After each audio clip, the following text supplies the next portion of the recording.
कागल नगर परिषदेनं यंदाची राजर्षी शाहू व्याख्यानमाला 17 जानेवारी ते 21 जानेवारी या कालावधीत आयोजित केली आहे.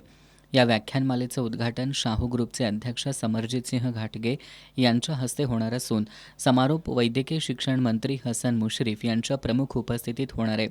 17 जानेवारीला डॉक्टर मनीषा भोजकर या आनंदी आणि तणावमुक्त जीवन या विषयावर पहिलं पुष्प गुंफणार आहेत.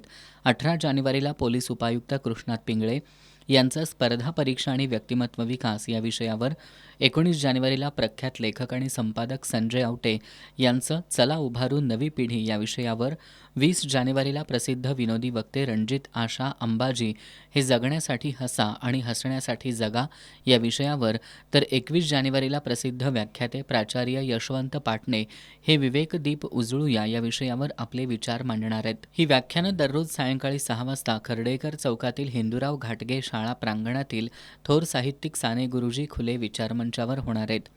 या व्याख्यानमालेचा लाभ सर्व साहित्यप्रेमी आणि रसिक श्रोत्यांनी घ्यावा असं आवाहन नगराध्यक्षा सविता माने, उपनगराध्यक्ष जयवंत रावण, मुख्याधिकारी अजय पाटणकर यांनी केलं.